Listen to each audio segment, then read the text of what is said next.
Hey guys, it's Divyansh, welcome back to another episode. और आज के इस एपिसोड में ना यार हम लोग बात करने वाले हैं मैनचेस्टर सिटी वर्सेस लिवरपूल के मैच में, जो कि 2-2 से ड्रॉ हो चुका है। और ये एक तरीके से एक टाइटल डिसाइडर मैच था, title match of the season था।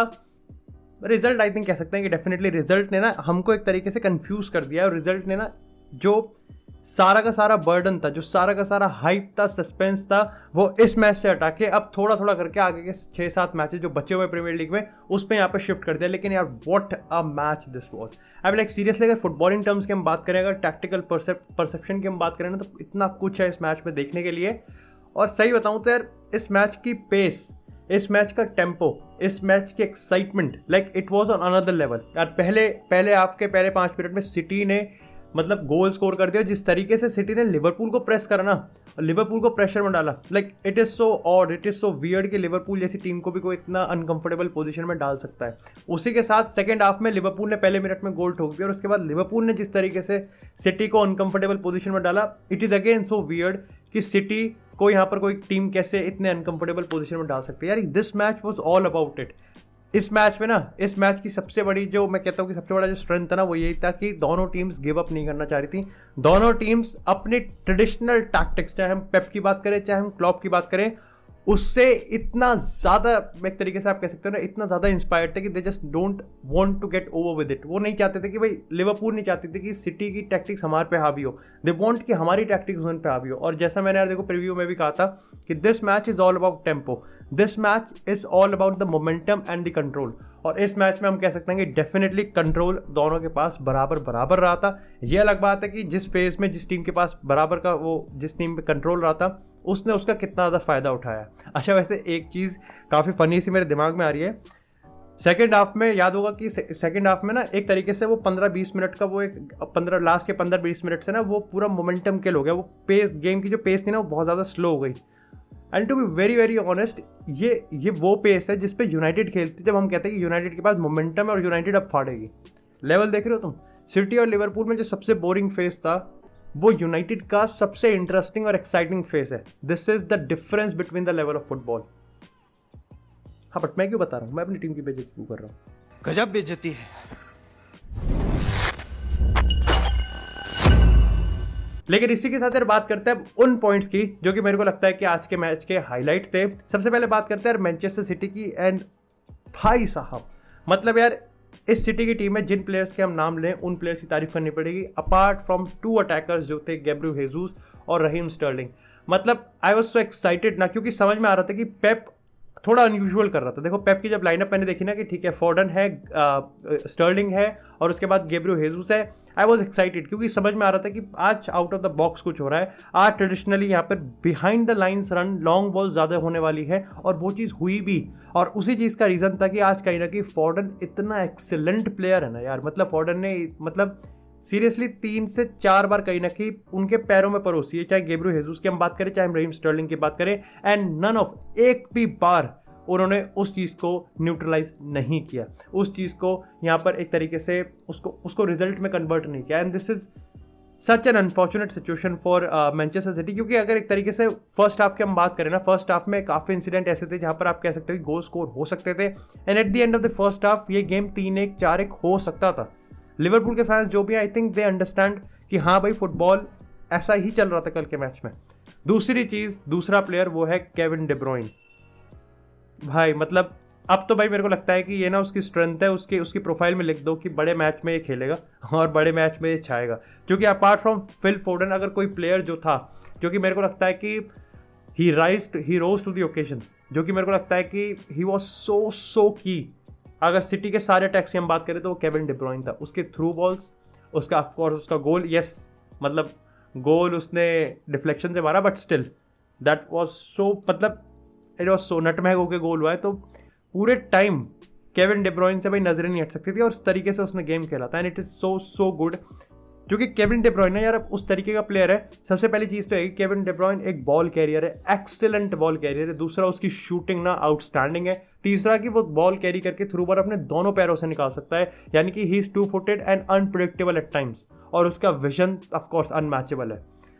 जब ऐसे प्लेयर्स ना ऐसे प्लेयर सिटी के इतने इलीट सिस्टम में पेप के अंडर खेलते हैं ना, तो ऑफ कोर्स आप समझ सकते हो कि उसका इफेक्ट कितना ज़्यादा होगा। यहाँ पर हम कहेंगे एक तरीके से अगर बर्नार्डो सिल्वा की बात करें, आज बर्नार्डो सिल्वा का ना कहीं एक तरीके से मेरे को लगता है कि he is a prime example कि प्लेयर्स किस लेवल के होते हैं और इलीट प्लेयर्स एक्चुअली में होते क्या हैं।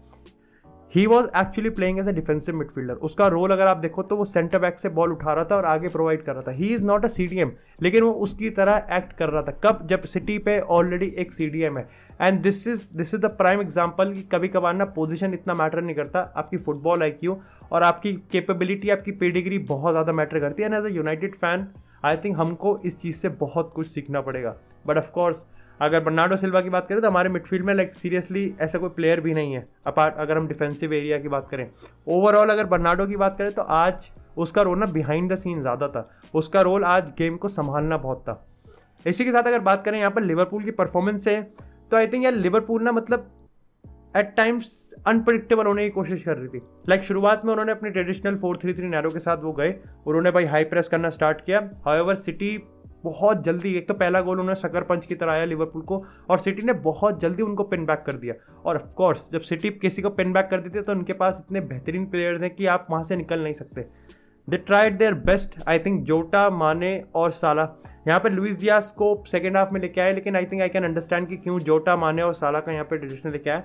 एक चीज़ जो कि मेरे को लगता है कि फर्स्ट हाफ में वो अपने आप को रेप्लिकेट नहीं कर पाए जैसे पूरे सीजन खेलते हुए आ रहे हैं, वो ये था कि पहली चीज़ तो ये थी कि ट्रेंट आर्नोल्ड, मतलब आपको पता है कि जब भी आर्नोल्ड का नाम आता है ना, लाइक ठीक है क्लॉप ना गाली दे दे के थक गया है कि भाई जो तभी इसे ये मत क्या करो, इसे डिफेंस नहीं आता, इसको और क्या करने की जरूरत है। बट स्टिल अगर आर्नोल्ड का नाम लिया जाएगा ना तो आई थिंक उसके ऑफेंसिव जिस तरीके से उसका विजन है, जिस तरीके से उसकी पासिंग है, ऑफकोर्स उसने गोल बनाया था जोटा के लिए, जिस तरीके से उसकी शूटिंग कैपेबिलिटी है, ही इज़ अ डैम, मतलब नंबर 10 खेल सकता है भाई वो अगर सही बताऊँ। लेकिन कल को ना उसका सारा का सारा ध्यान फिल फोडन पे था। कल फिल फोडन में लिटरली ट्रेंट की ले रखी थी। एंड दैट इज़ वाई कि जो लिवरपूल का अटैक है ना, आप वैसे काफ़ी लोगों का ये डाउट आया कि यार शायद से ना लिवरपूल ना साला पे बहुत ज़्यादा डिपेंड करती है। यार ऐसा नहीं है, इट्स नॉट लाइक दैट कि लिवरपूल साला पे डिपेंड करती है, लेकिन उस एरिया पे बहुत डिपेंड करती है क्योंकि वहाँ पर 2 वर्ल्ड क्लास प्लेयर है, साला भी है और ट्रेंट भी है, और उनके इस कनेक्शन की वजह से लिवरपूल को सबसे ज़्यादा फायदा होता है। लेकिन कल 50% तो वहीं कट हो गया क्योंकि ट्रेंट आगे जा ही नहीं पाया। दूसरी चीज़ ये थी कि हमें ये भी तारीफ करनी पड़ेगी कि जिस तरीके से जाओ कैंसेलो ने यहाँ पर मोहम्मद साला को कंटेन किया ना, वो भी काबिल तारीफ है। लेकिन इसी के बाद अगर बात करें कि यहाँ पर तख्ता पलट होती कैसे है, क्योंकि अगर हम बात करें फर्स्ट हाफ की तो it was all city over Liverpool, लेकिन अगर सेकंड हाफ की बात करें ना तो it was actually Liverpool over city. लेकिन यहाँ पर इतना क्लियर कट ये है नहीं, मतलब कोई मेरे को कहे कि यस लिवरपूल बहुत ज़्यादा डोमिनेट थी, लेकिन क्या उन्होंने कहीं ना कहीं सिटी को बिल्कुल ही, मतलब एक तो कहते हैं ना कि बिल्कुल एट द बे पर रख रखा था, लाइक लेकिन धागे से लटक रही है सिटी, कभी भी भाई मतलब उनकी बैंड बज सकती है। ये थोड़ा कहीं से कहीं डिबेटेबल है और थोड़ा मेरे को लगता है कि ब्रॉड है। सबसे पहले आपको बताता हूँ कि हुआ क्या था। देखा लिवरपूल ने ना 2 चीज़ें करी। लिवरपूल ने सबसे पहले तो एक काम किया, लिवरपूल ने बर्नार्डो सिल्वा पे अब एक मैन रख दिया, चाहे वो जॉर्डन हेंडरसन हो, और इस चीज़ से ये हुआ कि जो चीज़ बर्नार्डो सिल्वा अब कर रहा था कि भाई डिफेंस से बॉल उठाई और आगे प्रोवाइड करी, उसमें उसको दिक्कत ज़रूर हो रही थी। दूसरी चीज़ थी कि लिवरपूल जो अपनी 4-3-3 नैरो पे प्रेस करी थी, अब उन्होंने उस चीज़ को डिसबैंड कर दिया and now they become a 4-5-1।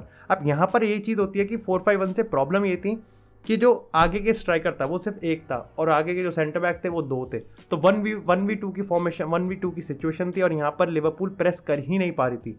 अब आप कहोगे कि ये तो बढ़िया है, लिवरपूल अगर प्रेस ही नहीं कर पा रही तो सिटी को बॉल पे पूरा टाइम मिल रहा था, लेकिन कहाँ तक? सिर्फ सेंटर बैक तक, क्योंकि अब बर्नार्डो सिल्वा पे कहीं ना कहीं मैन है, जॉर्डन हेंडरसन है। दूसरी चीज़ यहाँ पर एक तरीके से अगर हम रॉड्री की बात करें तो रॉड्री पे भी ऑलरेडी एक मैन था, तो ये चीज़ एक तरीके से था कि क्यों सिटी आगे से अब पेनिट्रेट नहीं कर पा रही।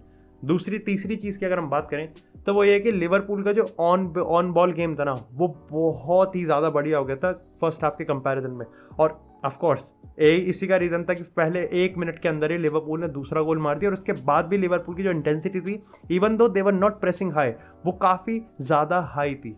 तो ये मेरे को लगता है यहाँ पर एक बहुत अंडररेटेड रोल आता है और वो आता है थियागो अल्कांट्रा का। यार ये एक ऐसा प्लेयर है जो कि अगेन मेरे को लगता है कि उनके लिए बर्नार्डो सिल्वा होगा, क्योंकि थियागो अल्कांट्रा जो लिवरपूल की मिडफील्ड में लेके आता है ना, कोई और प्लेयर लेके आ ही नहीं सकता।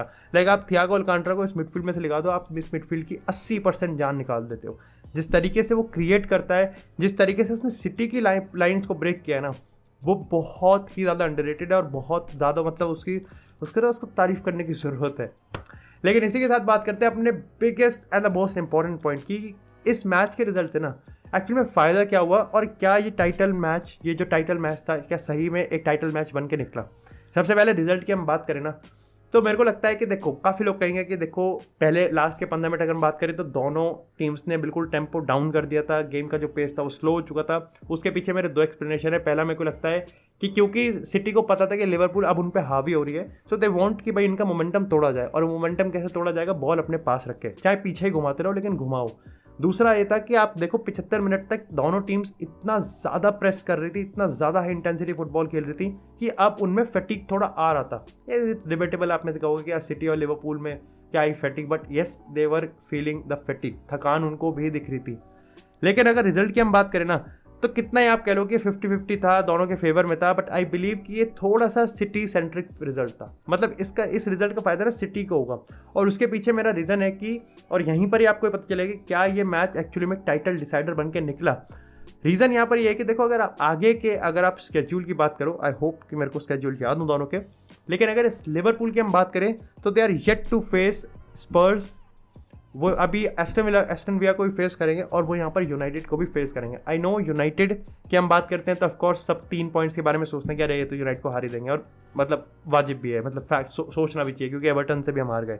लेकिन एवर्टन के साथ मैच बचा है, स्पर्स के साथ मैच बचा है, यूनाइटेड के साथ मैच बचा है और एस्टन विला के साथ मैच बचा है, शायद से वोल्व्स के साथ भी मैच बचा है। ये मैचेस सारे ट्रिकी हैं क्योंकि यूनाइटेड को जहां हम इतना कमज़ोर मानते हैं ना, यूनाइटेड के साथ हमें समझना पड़ेगा कि येस डार्बी वाली फीलिंग आती है। और लास्ट डार्बी जो था यहाँ पर 5-0 से आ रहे थे तो उसका थोड़ा सा आपको इफेक्ट देखने को मिलेगा। सेम गोस फॉर एवर्टन सारे गेम्स में अलग दिखते हैं लेकिन डार्बी में they are just different. I am not saying कि वो हावी हो जाएंगे, लेकिन आप देखो कि इस समय लिवरपूल और सिटी दोनों के लिए ही सारे मैचेस ऐसे हैं कि आपने पॉइंट्स ड्रॉप किया, it's loose, tie is loose for you. City की अगर हम बात करें और ऑफकोर्स लिवरपूल वर्सेस स्पर्स की हम बात कर रहे हैं, स्पर्स को पता है कि व्हाट्स ऑन द स्टेक, स्पर्स को पता है कि ऑन द लाइन क्या है। एंटोनियो कॉन्टे स्पर्स की हम बात करें तो यस वो खेल सकते हैं and they might even stun Liverpool, who nose.